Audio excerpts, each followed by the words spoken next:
ETF index mutual funds నేర్చుకుని stock మార్కెట్లో రాణించాలనుకుంటున్నారా? వెంటనే ఈ నెంబర్కి కాల్ చేయండి.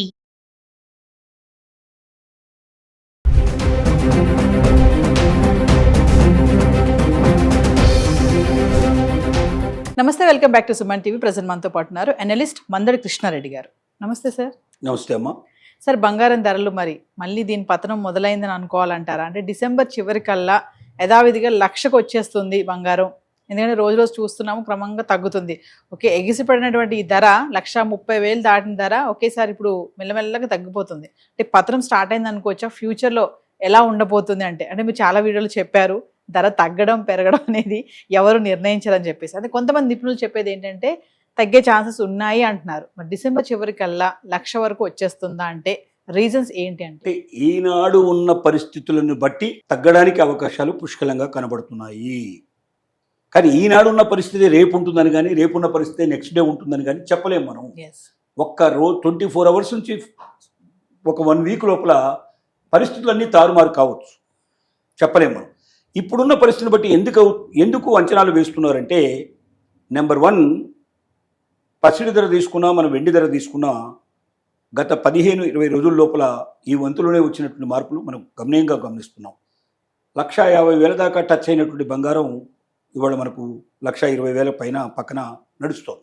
1,30,000 పైన పోయినట్టు బంగారం 1,20,000 అంటే ఒక 10,000 రూపాయలు సుమారుగా తేడా. ఒక వారం 10 రోజుల్లోనే 10,000 రూపాయల డిఫరెన్స్ కనబడుతుంది. అలాగే 1,80,000 దాకా పోయినటువంటి వెండి 1,50,000 దాకా వచ్చే పరిస్థితి ఏర్పడుతుంది. 30,000 రూపాయలు దాదాపు డిఫరెన్స్ కనబడుతుంది. ఎందుకు ఇలా జరిగిందని ఒకసారి అంచనాలు వేసుకుంటూ వస్తే, ముఖ్యంగా డాలరు పటిష్టంగా తయారు కావడం, అమెరికన్ బ్యాంకులు వడ్డీ రేటుని తగ్గించకుండా ఉన్నటువంటి పరిస్థితులు ఉండడం. ఎందుకంటే అక్కడ వడ్డీ రేటు తగ్గి ఉన్నాయి.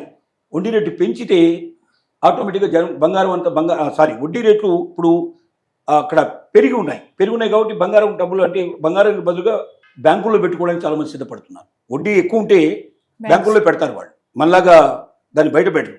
ఎందుకంటే 2%, 3% ఎక్కువ వస్తే వాళ్ళకు చాలా సంతోషమైన విషయం అక్కడ. ఎందుకంటే అది ట్యాక్సెస్ ఎక్స్ట్రా పడవు దానికి. వాళ్ళు బయట ఉన్నా లోపల ఉన్నా ఒకటే, వాళ్ళకి డబ్బులు 2 రకాలు చూపించరు వాళ్ళు. అక్కడ 0% అసలు బ్లాక్ అమౌంట్ అనేది ఉండనే ఉండదు. 100% వాళ్ళ దగ్గర ఉన్న ప్రతి రూపాయి ప్రభుత్వానికి తెలిసే ఉంటుంది.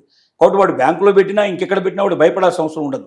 ఒక 2% ఎక్కువ లాభం వచ్చినా బ్యాంకులో పెట్టడానికి ఎప్పుడు ప్రిఫరెన్స్ ఇస్తాడు. ఎందుకంటే బ్యాంకులో డబ్బు అంటే 100% 100% గ్యారంటీగా ఉండేటువంటి సొమ్ము కాబట్టి. మూడోది ఏమవుతుందంటే, డాలర్ కూడా పతనం కాకుండా చాలా బలంగా ఉండటం వల్ల కూడా బంగారం రేటు తగ్గిపోవడానికి కారణమవుతుంది. ఇలాగా ఒకటొక్కటి మనం చెక్ చేసుకుంటూ వస్తే, ముఖ్యంగా స్టాక్ మార్కెట్లు చాలా పటిష్టంగా ఉన్నాయి. కాబట్టి దాని వైపు డబ్బులంతా కూడా స్టాక్ మార్కెట్లో పెట్టే ప్రయత్నం చేస్తున్నారు. బంగారానికి తక్కువ ప్రిఫరెన్స్ ఇస్తున్నారు.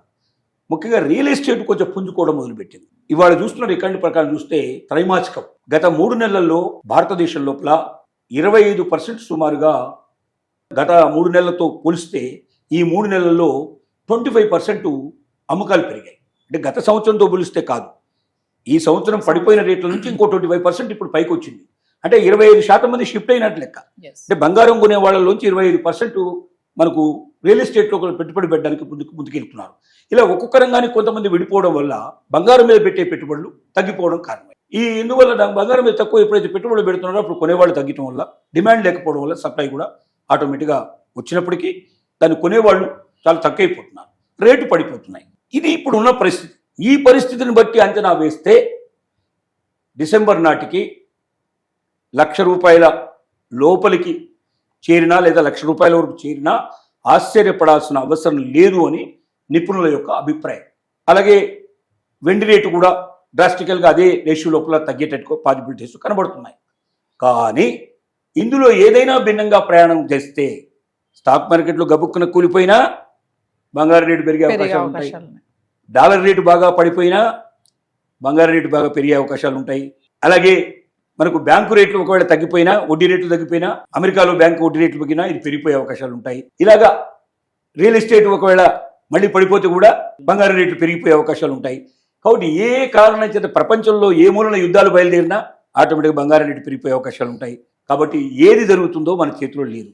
ఈ రోజు ఉన్న రేటు ప్రకారంగా, ఈ రోజు ఉన్న పరిస్థితుల ప్రకారంగా అంచనాలు వేసి నిపుణులు చెప్తున్న మాట ఏమిటంటే, డిసెంబర్ చివరి నాటికి ఖచ్చితంగా ఇది 1,00,000 రూపాయలకు దిగువగా లేదా 1,00,000 రూపాయలు దరిదాపుగా వచ్చే అవకాశాలు కనబడుతున్నాయి. రేటు పడిపోవచ్చు అని చెప్తున్నారు. కాబట్టి కొనేవాళ్ళు మాత్రం జాగ్రత్తగా ఉండాల్సిన అవసరం ఉంది. వెంటనే పర్చేజ్ చేయకుండా కొంచెం వేచి చూసే ధోరణి లోపల ఇప్పుడు తగ్గితే 1000-2000 తగ్గుతుంది, పెరిగితే ఒక 500-700 తేడా వస్తుంది. కాన్స్టెంట్గా ఉంటుందా, ఒక 10-15 రోజుల పాటు ఇదే రకంగా పెరుగుతుందా, 10-15 రోజుల పాటు ఇలాగే తగ్గుతుందా వెయిట్ చేసి. అలా కాకుండా ఒక రోజు 2 రోజుల లోపల డెసిషన్ ఎప్పుడు తీసుకోకూడదు. 10 to 15 days 1 month మొత్తం పరీక్ష చేయండి. 1 month లోపల పెరిగేదాన్ని బట్టి తగ్గేదాన్ని బట్టి 1 monthలో 5000 తేడా వస్తుంది కదా సార్ అంటే 5000లో కొంపలు మునిగేది ఏమీ లేదు అక్కడ. 5 into 10 తులాలు మనం పర్చేజ్ చేస్తే 5-10లో 50,000 డిఫరెన్స్ వస్తుంది. కానీ ఢామన పడిపోతే మనకు నష్టం కూడా చాలా ఎక్కువ వచ్చే అవకాశం ఉంది కదా. కాబట్టి వెయిట్ అండ్ సీ, ఇంకా కొంతకాలం వెయిట్ చేసి కాన్స్టెంట్గా పెరగడం కానీ కాన్స్టెంట్గా తగ్గడం కానీ ఉన్నప్పుడు మనం దాన్ని దృష్టిలో పెట్టుకొని ఇంకా పెరుగుతుంది తగ్గుతుంది ఆలోచన రావడానికి అవకాశం ఉంది తప్ప వారం 10 రోజులు 15 రోజులు తేడాన్ని బట్టి ఎప్పుడు కూడా బంగారం పర్చేజ్ చేయకూడదు. మళ్ళీ మనం చెప్పే మాట ఒకటే, అప్పులు చేసి బంగారం కొనకండి, అప్పు చేసి పప్పు కూడా తినకండి. ఖచ్చితంగా మీరు మీ దగ్గర ఉంటే డబ్బు మాత్రం బంగారం మీద ఇన్వెస్ట్ చేయండి. ఆ చేస్తే దాన్ని మీకు ఎప్పటికైనా మీకు ఎసెట్గా ఉంటుంది. అతి క్విక్గా అతి వేగంగా డబ్బు రూపంలోకి మార్చుకోగలిగే ప్రపంచంలో ఒకే ఒక పదార్థం బంగారం.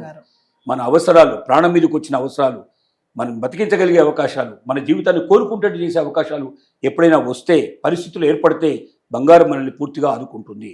కాబట్టి మన దగ్గర డబ్బు ఉన్నప్పుడు మాత్రం బంగారం కొనండి, అప్పు చేసి మాత్రం కొనకండి. ఈ పరిస్థితుల్లో అసలు కొనకండి అని మనం అడ్వైజ్ చేస్తున్నాం. Thank you.